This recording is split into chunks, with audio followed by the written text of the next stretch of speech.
Welcome. Bonjour. After you. So, yes, you can go and sit down. Thank you very much. Thank you.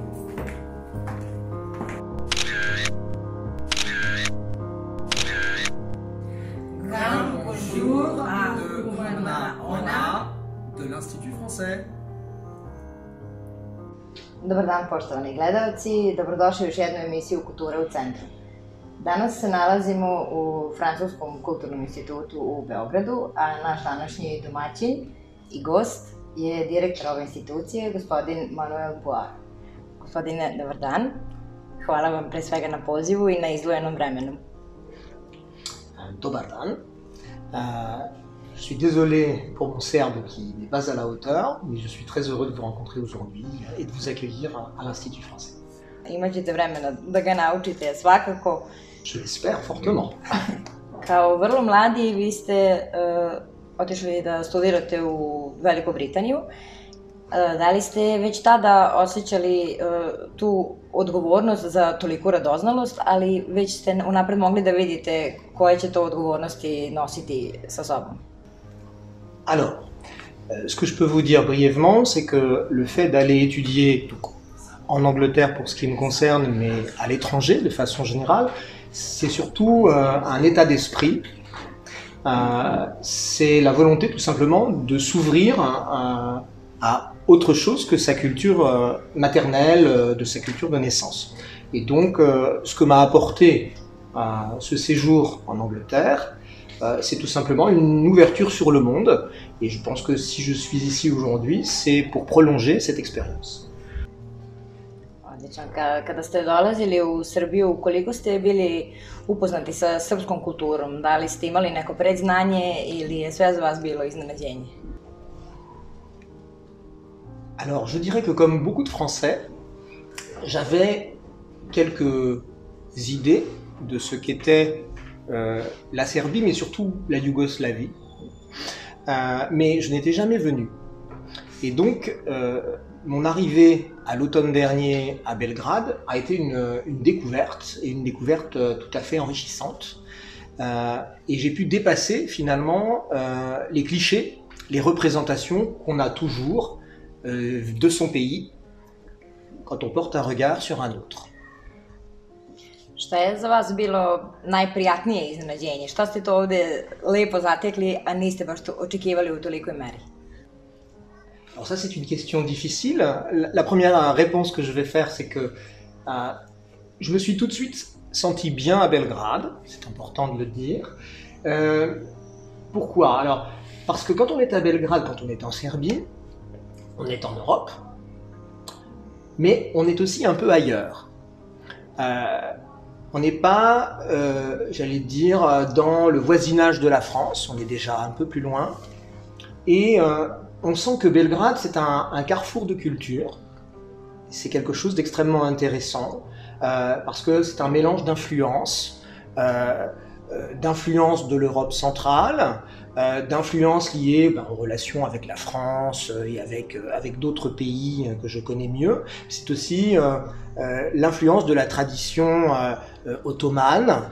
Voilà, les Balkans, c'est à la fois on est chez soi parce qu'on est en Europe, et à la fois on est ailleurs parce qu'il y a un mélange d'influences qu'on ne connaît pas quand on est français. Je donnerai deux petits exemples. Le premier, c'est que j'ai retrouvé à Belgrade quelque chose qu'on trouve à Paris. C'est le plaisir et la culture du café et des terrasses. Et ça, quand on vient de France et qu'on arrive ici, eh bien, on a le sentiment qu'on est comme chez soi. Et puis, quelque chose qui m'a surpris parce que je ne m'y attendais pas, c'est ce côté un peu bouillonnant, ce côté créatif, cette jeunesse qui est très dynamique à Belgrade et qui donne à la ville une atmosphère un peu bouillonnante. Et je ne pensais pas trouver quelque chose d'aussi d'aussi festif finalement et d'aussi comment dire, créatif. Kažu da Srbi i Francuzi imaju jednaku strast i jednako bogatstvo u vidu lepih žena i još lepših vina, ali koje su to karakteristike koje su nam zajedničke? Aha. Alors ça, c'est une question compliquée. Donc oui, je confirme que les belles femmes et le bon vin, ce sont des traits culturels communs. Et s'il y avait d'autres choses à partager, bon, bien sûr, l'histoire. Je crois que les liens de la Serbie et de la France viennent d'assez loin. Et on a fêté l'année dernière, et il y a 2 ans, les 180 ans des relations diplomatiques entre la France et la Serbie. Une partie de l'élite serbe est allée se former en France à l'articulation du 19e et du 20e siècle. Et donc, il y a peut-être aussi, oui, ce goût pour l'histoire, hein, ce goût pour la grande histoire, pour les combats pour la liberté également, qui me semble probablement nous rapprocher. Pour un Français, c'est assez émouvant d'aller voir le monument à la France. C'est une des choses qui peut surprendre un Français qui n'en a pas connaissance quand il arrive à Belgrade. Et puis, je dirais, mais ça c'est le cœur de l'activité de l'Institut français.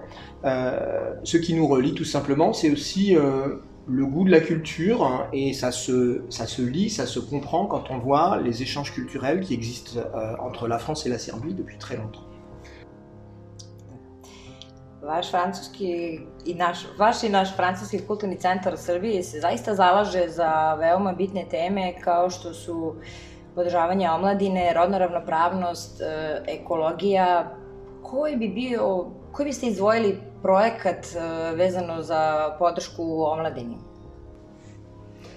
Alors, c'est difficile de mettre en avant un projet parce que beaucoup de nos actions sont tournées vers la jeunesse. Je vais donner un exemple très concret. Nous avons lancé un concours récemment qui s'appelle Rap en français, qui vise justement à faire participer de jeunes Serbes qui utilisent la langue française pour rapper, j'allais dire, à la dimension créative de l'activité culturelle. Et ce concours va bientôt désigner un lauréat, et donc c'est une illustration parmi beaucoup d'autres de ce que nous faisons pour les jeunes. Nous travaillons beaucoup à l'apprentissage du français dans le milieu scolaire, dans les écoles serbes, de façon régulière et de diverses manières. Nous soutenons les jeunes artistes et nous essayons, à travers des coopérations avec des artistes français, nous essayons de les faire se rencontrer pour qu'ils échangent. Puisque, vous le dites, la jeunesse, c'est le cœur de notre public, mais le cœur de notre mission, c'est de créer des liens, de créer du partenariat, de créer des rencontres. Et donc, toutes nos actions ont vocation à faire cela. Vous parlez d'écologie, nous avons depuis plusieurs années ce qu'on appelle une caravane du climat, donc une exposition itinérante pour sensibiliser précisément les jeunes aux problèmes écologiques et aux problèmes climatiques. Ce travail, il est mené avec des institutions serbes comme le Centre de promotion des sciences qui se tournent vers la jeunesse. Et donc, toutes nos actions, ou une grande partie de nos actions, se font à destination de ce public. Danas obrazovanje počinje da biva dosta drugačije i dosta je, može se reći, s jedne strane olakšano. Da li smatrate da u 21. veku mladi ljudi imaju zaista veću dostupnost informacija i brži protok? Da li je koriste dovoljno za obrazovanje ili još uvek to nije postao slučaj? Alors, ils ont indéniablement un accès plus grand à l'information que les générations précédentes. Et que ce soit en Serbie, en France ou ailleurs, l'enjeu, je crois, c'est qu'ils puissent apprendre à sélectionner et à utiliser les bonnes informations. Parce qu'il y en a une telle masse et d'une qualité très diverse qu'il faut absolument savoir d'où elle vient, de qui elle vient et pourquoi elle est donnée. Donc il y a un travail d'éducation à l'information, je pense, qui est nécessaire, et l'Institut français, parmi beaucoup d'autres, essaye de développer justement, de sensibiliser les jeunes à cette question de l'utilisation des réseaux sociaux, à l'utilisation d'Internet, d'Instagram, de Twitter et de beaucoup d'autres. Oui, ça fait partie des missions que l'Institut français souhaite développer. Et donc, voilà, je m'arrêterai là pour la réponse. Šta nam dobro donosi sve veća svest o rodnoj ravnopravnosti i koje su to možda malo negativne posledice ukoliko se neke stvari ne koriste u pravoj meri i na pravi način? Alors, donc l'égalité des genres, c'est quelque chose, bien sûr, auquel l'Institut français tient beaucoup. Donc on défend la promotion de l'égalité, ça c'est certain, et on le fait, j'allais dire, sur à peu près toutes les actions et tous les partenariats que nous construisons. Je vais essayer de vous illustrer ça, de donner un exemple concret. Dans le monde culturel comme dans d'autres domaines, on a historiquement, effectivement, beaucoup plus d'hommes que de femmes qui créent, ou qui sont en tout cas mis en valeur. Donc le travail que nous menons, c'est d'essayer de mettre en valeur, parce qu'en plus il y a un vivier important de créatrices serbes, nous essayons de mettre en valeur et d'accompagner fortement ces femmes pour leur donner la visibilité qu'elles méritent, tout simplement. C'est particulièrement vrai, je ne donnerai qu'un seul exemple, mais c'est particulièrement vrai dans le domaine de la bande dessinée. Voilà. Plusieurs jeunes dessinatrices ont été décorées par l'ambassade de France à la demande de l'Institut français il y a peu de temps, et un certain nombre d'entre elles ont participé à des échanges avec la France, avec notamment la Cité internationale de la bande dessinée à Angoulême. Dans le domaine des arts plastiques, de la même façon, vous avez en bas d'ailleurs, en bas à l'Institut français, dans la galerie, une fresque de l'artiste TKV. Cet artiste, donc, qui travaille sur l'art urbain, est reconnu en France. Et notre objectif, c'est bien entendu qu'elle puisse travailler avec la France, mais qu'elle puisse aussi avoir la reconnaissance qu'elle mérite à Belgrade et dans toute la Serbie. Donc le travail que nous menons, c'est, j'allais dire, un travail de mise en visibilité. Kakav je plan i program za ovu godinu Francuskog instituta, s obzirom da mnoge stvari su morale biti korigovane i prebačene na online? Alors, sur cette question, comme nos collègues des autres instituts culturels ou des institutions culturelles, serbes ou étrangères, on est confronté à l'imprévu.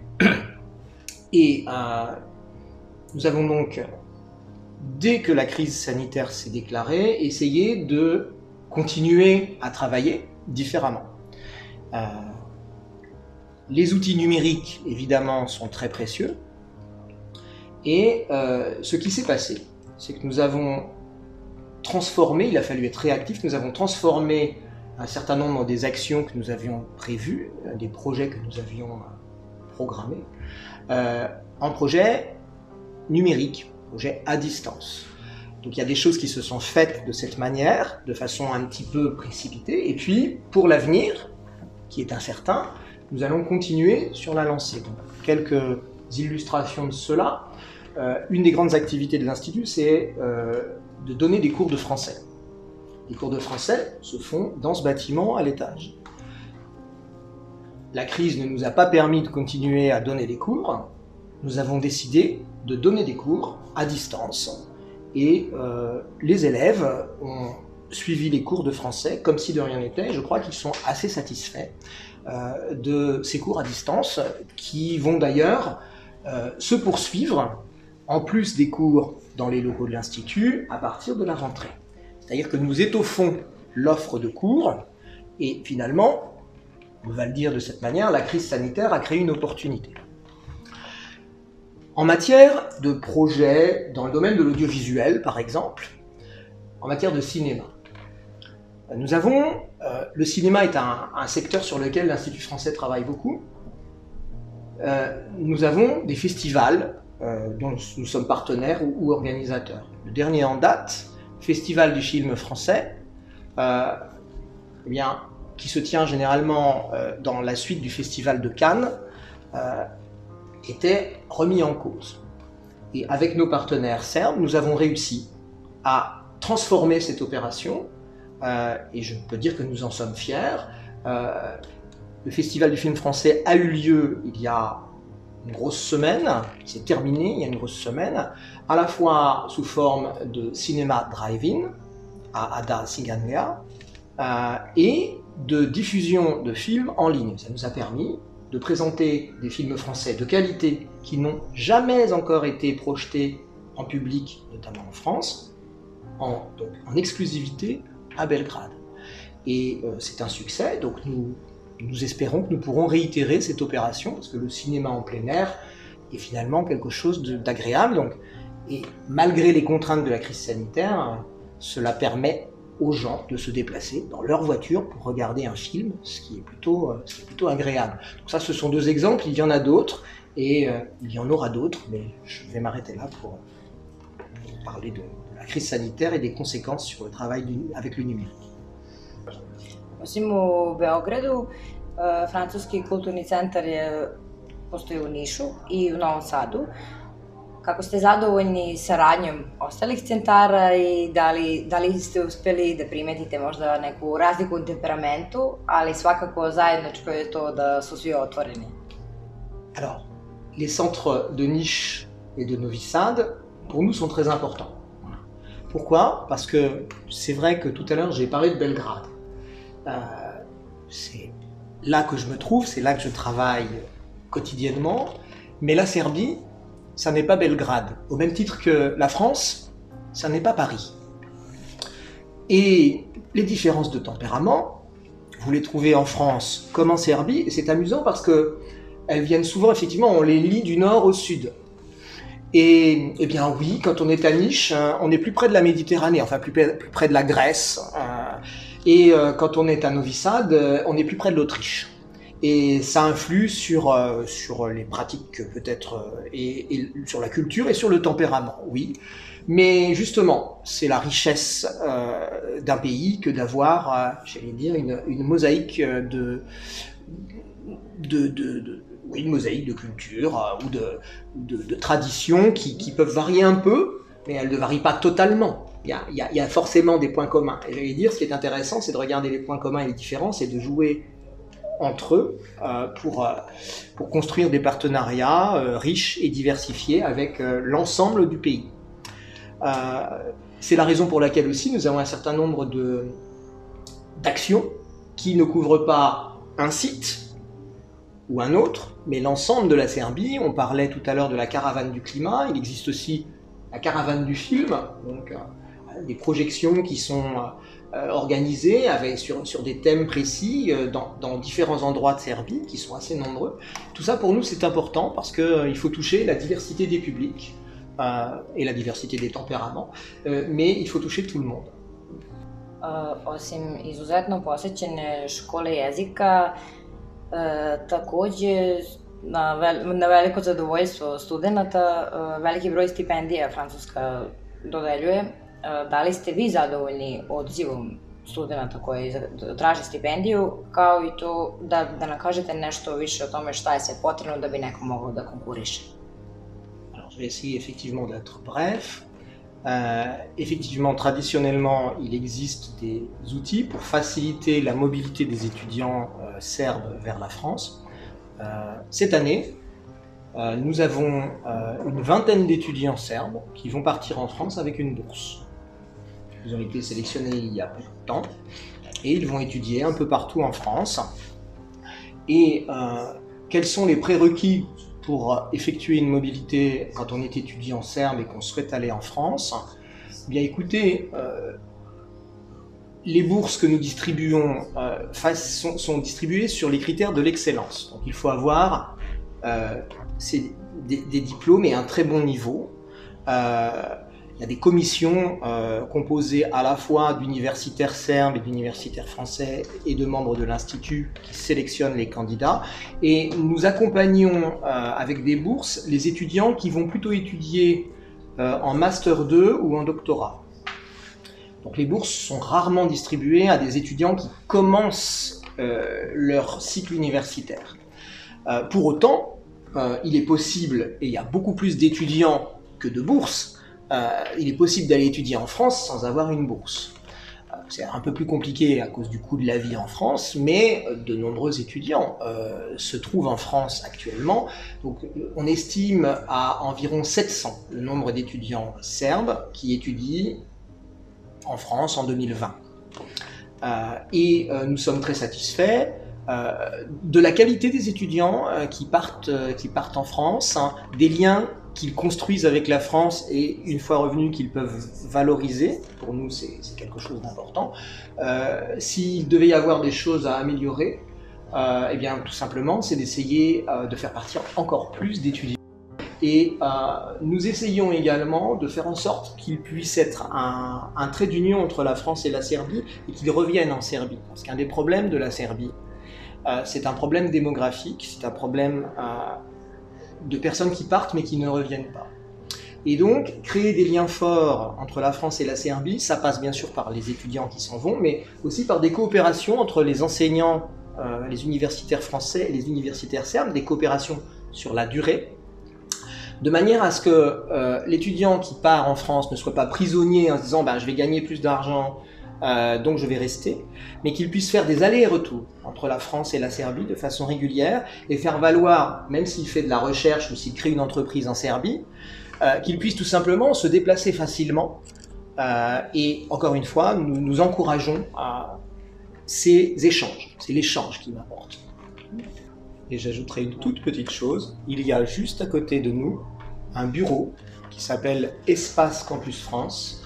Et dans ce bureau se trouve une personne qui dédie l'ensemble de son activité professionnelle à l'accueil et à l'information des étudiants qui souhaitent partir en France. Elle peut répondre à toutes leurs questions et elle est à leur service. Enfin, pour les étudiants boursiers, les 20 dont j'ai parlé tout à l'heure, une autre personne les accompagne avant, pendant et après leur séjour en France. To je vrlo značajna informacija i zaista je od velike pomoći. Koja je vaša lična vizija rada Francuskog instituta i da li često idete koracima pre vaših prethodnih kolega, prethodnih direktora ili volite ipak malo više svoje inovativne ideje da prikažete u radu? Alors, ma réponse, elle sera en deux temps. Nous avons des axes de travail qui ne changent pas d'un directeur à l'autre. Nos priorités sont simples, travailler sur l'ensemble du territoire de la Serbie, avec un public en priorité jeune, 16-35 ans. Nous avons comme mission fondamentale de promouvoir la langue française. Ça, ce sont des choses qui, bien sûr, sont stables dans le temps et ces priorités ne varient pas d'un directeur à l'autre. Ensuite, chaque directeur fait aussi en fonction du contexte. Donc, ce qui va caractériser mon passage en Serbie, bien, parfois, c'est la crise sanitaire et donc probablement le développement d'une offre numérique plus importante et mieux organisée que celle qui pouvait exister auparavant. Mais ça, c'est lié au contexte et c'est bien sûr une volonté de la part de l'Institut de développer une offre qui est aussi en phase avec la demande des jeunes et avec la demande du public en général. Nous avons quelques axes de travail sur lesquels, bien sûr, je souhaite qu'on mette l'accent. Novi Sad sera en 2021 capitale européenne de la culture. Donc, mon mandat a vocation à faire en sorte que l'Institut français soit un partenaire fort des événements organisés dans le cadre de 2021 capitale européenne de la culture. Et au-delà du numérique et de Novi Sad 2021, je vous dirais qu'en matière culturelle, pour se limiter à cela, l'audiovisuel et le cinéma, et on l'a déjà dit tout à l'heure, sont des priorités. Des accords ont été signés l'année dernière entre le gouvernement serbe et le gouvernement français, le CNC français et le Centre du film de Serbie. Nous avons beaucoup de partenaires que nous souhaitons mettre en valeur et avec lesquels nous voulons construire des projets. Et puis, j'ai parlé de la bande dessinée. Eh bien, voilà, la bande dessinée est aussi une de mes priorités. Zaista se radujemo novim projektima, jer je zaista srpska i francuska kulturna razmena uvek bila bogata i uvek su ljudi bili zaista mnogo zainteresovani. Ja ću vas za kraj zamoliti da podelite sa nama vaš životni moto i šta je to što vas tera da svet gledate lepšim očima. Bien écoutez, je vais redire des choses que j'ai déjà dites, mais c'est très important de les redire. C'est le partenariat, c'est la coopération, donc la découverte des autres qui permet tout simplement de s'enrichir. C'est le rôle de l'Institut français, de construire des partenariats et donc d'ouvrir la culture française aux Serbes et d'ouvrir la culture serbe aux Français, par le biais des échanges. Mon leitmotiv, c'est ça. L'année prochaine, on pourra profiter donc d'un certain nombre de projets qui sont en cours de préparation. Nous fêterons les 70 ans de l'Institut français en Serbie. Donc, ce sera le moyen de souligner l'importance de ces échanges et de ces coopérations avec les partenaires serbes. Et pour citer quelques exemples de manifestations qui sont prévues et avec lesquelles nous espérons pouvoir mettre en valeur ce leitmotiv que je viens d'expliquer, dès la rentrée, le festival de danse de Belgrade se tiendra avec un certain nombre de compagnies françaises qui vont se produire. Le salon d'octobre organisé par le Centre culturel de Belgrade en partenariat avec nous accueillera plusieurs plasticiens français, ce qui nous permettra de mettre encore une fois en valeur nos coopérations. Que vous dire d'autre? Après, nous avons des événements des événements traditionnels que nous mettons en œuvre, un certain nombre de festivals, je parlais de l'audiovisuel, de festivals comme les rendez-vous du cinéma français, le festival Greenfest, et d'autres encore, le salon de la photo, et tous ces événements, si vous voulez, nous permettront, comme nous le faisons habituellement au demeurant, de mettre en valeur des partenariats et de créer de nouveaux partenariats entre artistes français, entre acteurs culturels français et artistes et acteurs culturels serbes. Gospodine Board, ponovno se zahvaljujemo na pozivu i na izdvojenom vremenu. Uživali smo u ovom razgovoru koji nas je sproveo kroz nove sfere francusko-srpskog kulturne razmene. Écoutez, je vous remercie à mon tour de vous être déplacé jusqu'à nous dans cette période compliquée. Et écoutez, j'espère que j'aurai l'occasion de vous rencontrer à nouveau à d'autres occasions, et notamment durant les événements culturels auxquels nous participons. Voilà. Merci à vous. Hvala. Poštovani gledalci, ovo je bila još jedna emisija Kultura u centru. Ostanite uz digitalnu kulturu u ovom vremenu, pratite rad Francuskog instituta i uživajte u mirisima Francuske u Srbiji. Veliki pozdrav!